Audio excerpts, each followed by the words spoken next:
Support for 100 Watts and a Wire is brought to you by 100wattsandawire.com. To subscribe to the show, simply click the RSS feed. While you're there, apply for your free 100 Watts ID and learn how you can help make 100 Watts and a Wire listener supported. Click the donate page and pick the option that works best for you. We've got a traveling toolkit, 100 Watts and a Wire gear, and more. That's 100wattsandawire.com. And ICOM. Heard it, worked it, logged it. It is time to get the transceiver that is best suited for your lifestyle. ICOM offers a variety of high-performance and innovative products. See how you can make the most out of contest season with one of these transceivers. And Hamsphere 4.0. Hamsphere is a state-of-the-art computer-based transceiver that uses the internet to layer real-time, real-simulated propagation sky airwaves. To learn more about the new generation of virtualized professional radio, visit hamsphere.com. And now, from Grid Square Echo Mike 48, this is 100 Watts and a Wire. Well, hey there, it's Christian Kilo Zero Sierra Tango Hotel, and I am doing a walk and talk, but not from my traditional location. I'm actually coming to you from Roanoke, Virginia. I'm out here on vacation. I've been out here for a little more than a week, and we'll be here throughout the 4th of July weekend. And I'm staying out on a farm. It's actually an old mill. So I'm surrounded by the Blue Ridge Mountains and a large open field is what I'm cutting across right now, and the sun is high and shining. Now I have to be careful because I flew out and all I was wearing was these sort of sandals, and out here on the country you should probably have some boots on because the copperheads are a thing. But right now I can see the haze across this field. It is it's a big open field tucked down in the valley between the Blue Ridge Mountains here in Roanoke. And it's just beautiful. I'm not completely off the grid or anything like that. I have Wi-Fi in the place and electricity, of course, so there's air conditioning. But it wasn't the intention to come out here and be off grid. Don't have a television, we've got computers, and I brought a shortwave radio, and I know many of you are saying, dude, you're going to be away for like 2 weeks? No radio? Come on.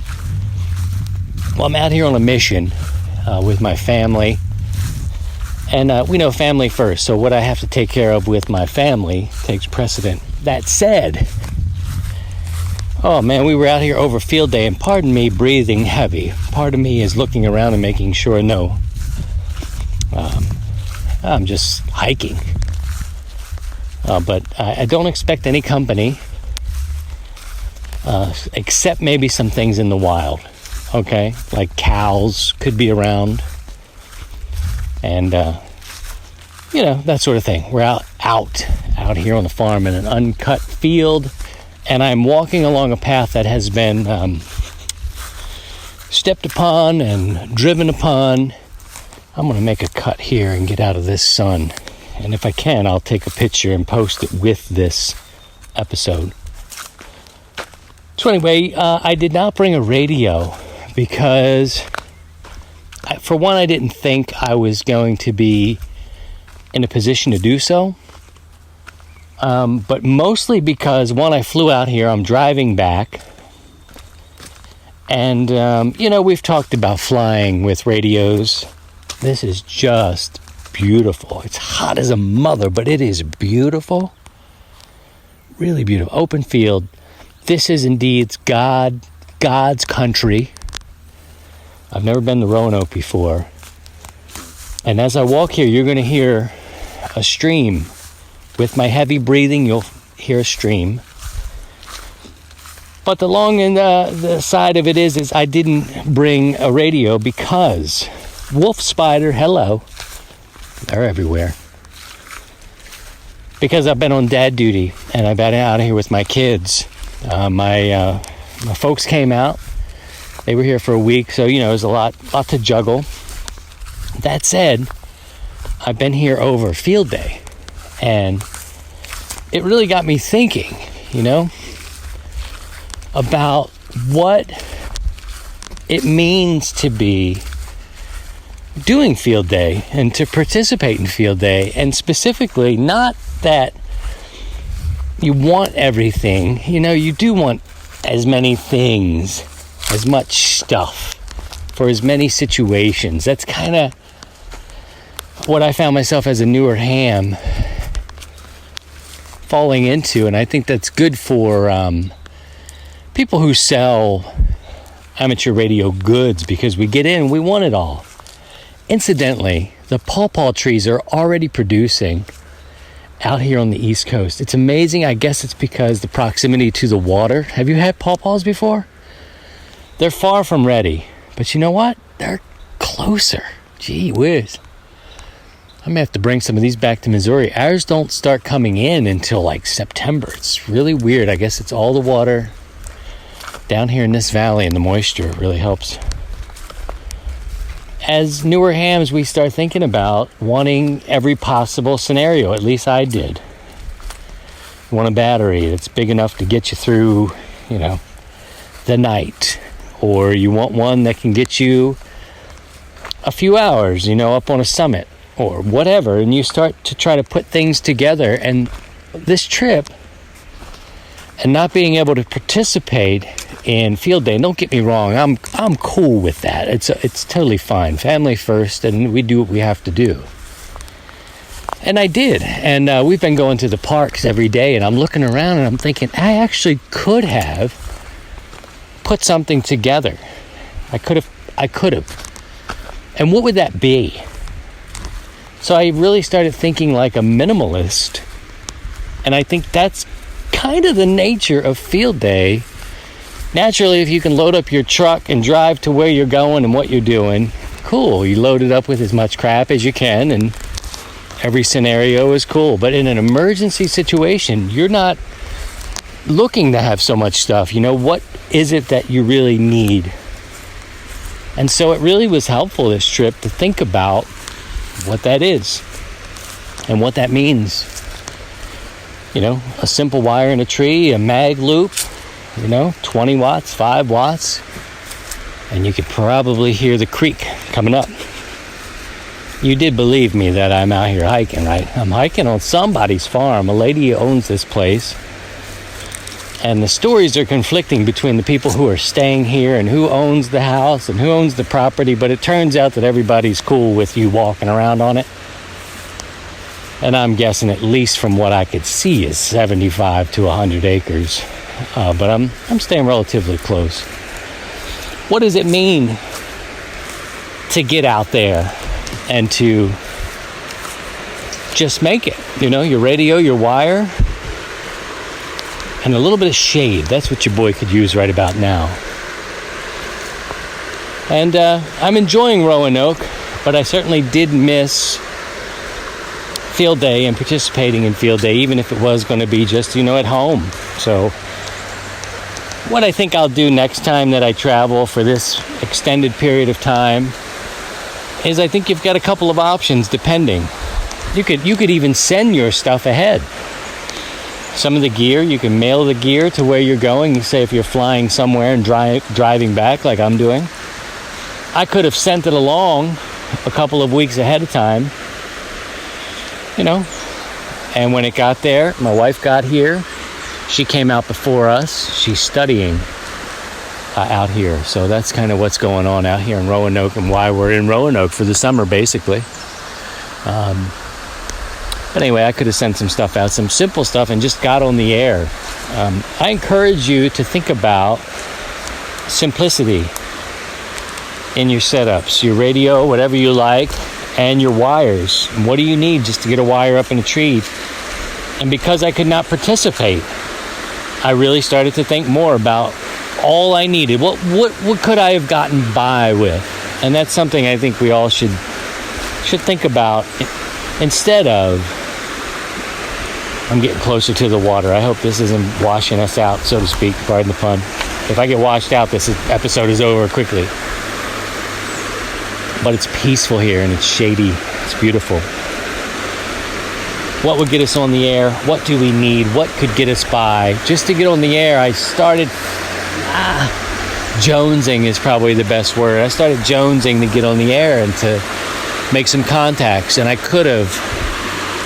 because my kids, they're able to play on the playground and run and play. And the old man sits over there with the sandwiches and the cooler. Easily, I could have done some stuff. And I could have done it very simply.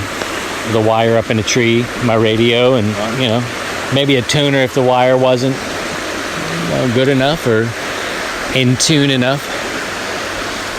But I'm glad to see so many people posting about getting kids on the air this field day. I mean, field day for me seems to be the time we really need to work hard to get these kids on the air. Really, it's not about us. I mean, there's a lot of us who become silent keys. It doesn't, take much more than looking in the back of a ham radio related magazine, QST or CQ, and seeing who's passed away. We're losing people all the time. The older generation's dying off. And we're going out there in our 20s, 30s, 40s, 50s, whatever, 60s, 70s. And we're having fun for ourselves, but it was refreshing to see so many people posting, working with children, getting kids on the air and letting them make contacts, and people taking the time to make a proper contact and not just blowing through for another number, another contact. I know, there's debate whether it's a contest or it's not, or if it's a social. It is. It's all that. It's all that stuff. But let's not forget about the next generation. Although we're out here having fun and learning stuff from our elders, we have to also be Elmers and stewards to the next generation for this great hobby. What a great hobby. We're so lucky. All right, I think I'm going to go down a little bit further and we'll come back and talk about some other things that I had in mind for this week. Thank you for indulging me on this farm walk. One thing I don't like is bugs, and they've got some bugs here. Some bugs, they seem to have like numbers and jerseys, like, I'll get him, number 16. Score! Smack! Oh! Ouch! Number 16 is now out. Oh, no, number 16 is dead. But, it seems to be pretty thick here in Roanoke, this part of where I am. I'll come back and talk a little bit more about where I am and what I'm up to here in just a bit. After this word from ICOM. Whether you say 7.3 or 73, even 73s, we're still 100 watts and a wire. The competitive edge you've been looking for. Raise the bar and hear what others cannot with this flagship transceiver, the 7851 from ICOM. It has reciprocal mixing dynamic range, a crystal clear LO design, a spectrum scope, dual receivers, a digital voice recorder, and let's not forget the IC7610, the SDR every ham wants, and just in time for contesting season. This high-performance SDR has the ability to pick out the faintest of signals, even in the presence of stronger adjacent signals. That's the new ICOM 7610, the direct sampling, software-defined radio that will change the world's definition of an SDR transceiver, and the IC7300, changing the way entry-level HF is designed. This high-performance, innovative HF transceiver with a compact design will far exceed your expectations. Visit icomamerica.com/amateur for more information on all ICOM radios. Back to net control with Christian, K0STH. All right, back here in Roanoke, Virginia, it's Christian, K0STH, out here in the field doing a field report from Roanoke, Virginia. And spending a little bit of time out here. We'll be here through the 4th of July weekend. That is this week, in fact. And it should be cool. I don't know if I'll see anything here because we're really down. We're staying at this mill. It's an old mill. It's a historic site, although it's not a national park or anything like that. But because it's a mill, it needed to be lower in the valley, near the water. And the water would power, these large spinning wheels that would power and generate energy for the mill work that was being done in the 1800s here. A cool old place. Like I said, it doesn't have a lot. It does have electricity. It doesn't have a lot of the amenities that you'd look for. Maybe if you're on a vacation and you're looking to get away. We're kind of roughing it a little bit, but not really. I mean, again, we have air conditioning and we have Wi-Fi, but no television and that sort of thing. So it's cool. You're living in a way that's a little bit different than the one you're used to. But I brought a shortwave radio. I did say I did not bring much. I didn't bring a radio to transmit. But I did bring a shortwave radio, and it's been hit or miss. I got to say, I'm reading about the bands on the 100 Watts in a Wire Facebook group and Twitter. Lots of folks are saying that the bands are just crap, and I believe it. I've also referred to these propagation reports as propaganda reports because I did hear a lot of field day. Granted, many of those were in, say, the 4 zone, which is Virginia, Tennessee. They were not far from here. I think I heard DC and Delaware. But, you just get on the air and you try it.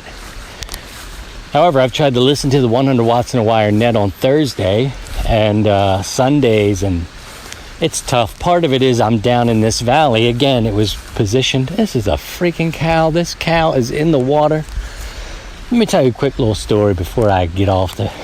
There's a cow around here, and yesterday it had a calf with it. And I had my 2 babies. And I noticed this cow was on the other side of this creek that you heard. And it looked at me, and I looked at this thing, and it kind of stepped to the water in an aggressive way. And it's a female with a calf. And here I am with my kids, and I see you looking at me. And I remember your mug from yesterday. You gave me a look. Now it's just me and you. If you come out over here, I will bust that ass. Okay? You keep on chewing. Fat bastard. Okay, peace and love. Yeah, this thing stepped in the water. I had my kids with me, almost 4 and 8 years old. Slippery rocks, water, and all this business. And this thing had its calf with it, and it stepped in the water nearby where I was, kind of in an aggressive way. And I pulled back about 10 yards. I realize I'm talking about a cow. But this creek, stream, about 20, 25 feet wide in parts, maybe a little bit more in some areas, and deep in some spots. I'm going to throw a line in the water here before too long and see if I can catch me something. I see you looking at me, and I'm looking at you. You got one green tag on your ear and one on your left. Yeah, they're not coming off, and you're branded. Okay? So it came down in the water in an aggressive way, just kind of looking at me like, hey, I'm over here. And I looked at it and picked up the biggest rock I could see. I'd have brought y'all back some hamburger if it had came across that thing. But I've never known a cow to be aggressive, and today it's not with its calf, unless I'm just not seeing it. But it's in the water, cooling off, and it is buggy. It's got a ton of bugs on its face. Funny to see you here again. See you later, fat bastard. Okay, just in case it can run fast, I don't know. I grew up in the city, right? I've been around cows, plenty of them. I don't eat cows and stuff anymore, but used to. Never knew them to be aggressive, but I can tell you that one yesterday stepped to me in a strange way, and with my kids around me, I didn't dig that. We actually left and moved on. A lot of water. I'm going to test this the audio here, because I'm going toward a really large dam, and I think this was an essential part of the mill because it's a powerful position for water. And hopefully not too loud for you. Shortwave radio, to get back with that, I've got a decent one. What's it, the brand of it, is it TESCUN or something like that? It's made overseas. I think it's either Chinese or a Japanese radio. 660 model, and it does okay. It's got a really long wire you can plug into it, so it'll serve you as an antenna, and I've got it run out and up in this place we're staying, but we're so deep in the valley, I'm having a hard time hearing anybody, and with the conditions the way they are, I think other people have just decided to go out and go do other things. But field day was okay. I could put on a frequency and listen for a while, and I'll be listening, periodically, but it's not quite the same. By the way, a big storm hit Missouri, and again, I'm not there, and I appreciate the people who have reached out to me to see if I'm okay and my family's okay. I started getting, I guess it's tornado warnings, like a really severe storm was coming through the St. Louis area, and I live up north in the country. And these warnings were coming across my phone and email about a storm coming, and people were hunkered down where I work. I was like, wow, what the hell? And I think in parts of St. Louis it didn't really hit much. But where I live took a hit. I know I'm out a 20-meter antenna, just a dipole. I'll sort it out when I get back, no problem. But I don't know what else. My in-laws are there checking on things and watching the house and taking care of everything there at the homestead while we're away here. But they don't know everything about my antennas, and I got all my business in the woods. So they're not going to know. So I won't know until the next episode when we get back there and we're together. We will walk the land together on the weekend, and we'll find out. I'm not worried about it like I used to. Guys, I used to worry about my antennas, and a storm would come. And part of the problem was I didn't have window weights or sashes or bricks or anything that sort of stayed on the ends of my antennas. And when things got rough, my antennas would break because they're in the trees. I had them tied tight like guitar strings. I put window weights on them, and they began to move a little bit. They would move with the wind. Sometimes they gallop, and sometimes I still have problems. True. But the most important lesson I've done when working HF and working with antennas and trees is putting window weights at the end. That means I've got inverted V, say, dipoles for the sake of the study. And on each end, there's ropes. 20 meters is up 50 feet. Of course, the rope, you're going to have a rope tied to the ends. Spread those ends down. And where the rope ties off to a tree, I'll put like a little eye hook or whatever they're called. Put the rope through it and put a weight on it and give it a little bit of play. So if the wind blows and moves that tree, sways a limb, I've got some play in the line, so it's got some flexibility there and doesn't snap. Now I used to do that, go away, man, and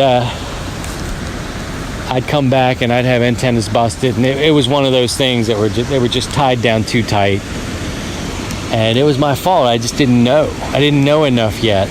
It's probably my best lesson. Speaking of lessons, I did ask you guys on social media. We have a Facebook page. We have a Twitter page. I've got an Instagram account. And I asked you what your lessons were from field day. What'd you learn? What could we do different? Use these as an opportunity. I'm going to read back some answers to you, not today, because I'm deep in the woods here and on the farm. You can hear the rush of water behind me. I actually want to get to the dam and see if I can get on top of it. That would be nice. We'll see. Again, I'm wearing sandals, and I don't play with snakes, especially copperheads, which have been spotted here in the last week or so we know they live here. This is one of those states. We'll see if I can get over there. Where are we? Okay, so yeah, I'll read those to you, the lessons that we've learned from this field day. Many are, to try and have a good time, not to take it too seriously, to bring a little bit of extra coax with you, things like that. But we'll read your answers properly, maybe on the next one. The next show, I'll be back in Missouri, God willing. I'll be bringing my kids back across to come home. and we're going to have that episode where we're together. And we're going to find out how the homestead is after that big storm. Fingers crossed that we're going to be okay. Now I'm walking up on a dam here. I don't know. Looks like it used to have some poles, maybe for a gate to keep these animals in check. All right, well, I think, you know what? I didn't talk about. Let me talk about it a little bit here as I make my way across the dam, or toward the dam, is the YouTube videos. A lot of people are posting their YouTube videos of their clubs. Some of them are very, they're not, you're not looking for Scorsese here. You're looking for, I can't go this way. This is a death trap. Can't go that. Can't do that. Oh, I can't go for that. No. And I see barbed wire, so hell no. Anyway, let's move our way back here a little bit. Some of the videos are done, on their iPhone, and they're well intentioned, and I don't even care. When I look at things on YouTube, I don't get all pressed and looking for Scorsese. I'm just looking to see what happened. Unless that camera's a little too shaky. If you got a shaky camera, your boy's got to go. You just make me want to throw up in my face. I'm looking at these videos, and I just love watching them. I love watching the setup. Some of them are so big. I mean, come on, man. Come on. It's great. If you can set up, a crank-up tower and put a hex beam on top of it, you're spoiled. You're spoiled. Or you're a very experienced amateur radio operator, and you've been around a while. But that's impressive. The clubs do that stuff, so if you need, if you have a club nearby, check them out. Maybe you can join a club and play with the big kids, man. They're sticking an amplifier on there. But this is the reason I came up with the tune-up, because if you're doing 100 watts out there in your yard, chances are, the big kids are going to come out and they may push you aside on your frequency. A lot of frequency bouncing back and forth, that sort of thing on field day.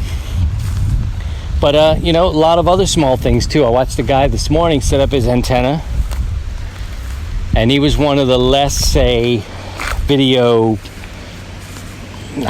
minded content creators. Is that a nice way to say it? Yeah. And, he set all his stuff up in his own yard, and I thought this would be cool. And he got hung up reading the propaganda reports about the bands not being good. And I don't think he even made a contact. And I was like, man, this is like a 7-minute video. You showed me the whole setup. And now I'm watching you do your, looking at the propagation reports. And you're not even calling. Come on, huh? But the YouTube videos are very cool. And I thank all those people who take the time to record them and put them out there. Whether it's for their club or for us or for themselves, however. It is really cool to see that. Let me sneak up. I'm walking back now. I'm going to get this cow. Oh, yeah? I'm going to sneak up on this cow. Yeah, I don't know, man. I hold a grudge in a little bit. I don't know if it carries over with people. Yep, it totally does carry over with people. But this animal right here came at me. You see, I want to fight the cow. I want to fight this cow. You guys shouldn't hear this. All right, friends. Thank you for indulging me as I walk along the farm here on my vacation.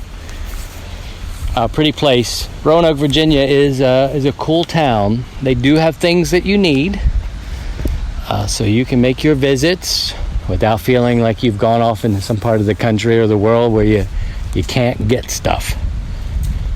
You most certainly can. The people are nice. They've got their accents here. Really nice and sweet. just like the tea. And the mountains here, just beautiful. I haven't been to Roanoke, and if I have, you see me again, you grass-eating, breath-stinking, go ahead, those flies are on you for a reason. See, it wouldn't be like this if it didn't step to me with my kids. It made me retreat for safety. Right now, I'll tie a rope to a tree and swing across and double kick it in the side, right in the water. That's what'll happen to you. Oh boy, girl, whatever you are. I see you looking at me. Maybe I can make a noise. By the way, anything that poops out a 2-foot circumference, maybe you want to pull back on the portions. Keep looking at me, I swear. I swear. We're getting pretty close. Hello? Remember me from yesterday? And the eyes of this thing definitely is a little, it's definitely got a look about it. Well, the flies will take care of you. I'm not going over there. Seriously, on the eating, it's too much. You're eating too much. I mean, when they call it a patty, we're talking about hamburger patty. Sorry, no offense. No reason for me to be that mean. But seriously, cow patties. Hamburger patties. All right, friends, thank you. We're heading out. I'll leave this cow alone. And watch my step even more now, because I don't know how they do it. Must have huge stomachs. Next week we go home together. We'll take a walk on the homestead and see what we need to repair. We know there's a 20 meter down right now. I was sent a text with an image from my father-in-law who said he didn't know, but I knew exactly what it was. And it's not a big deal. I've been fortunate not to have to go out there and repair too much in the last year or so. So if we need to fix 120 meter antenna, that's fine. You guys are very patient. I appreciate you. And it's good to have a vacation away and don't have a TV. There's just too much going on. There's just too much.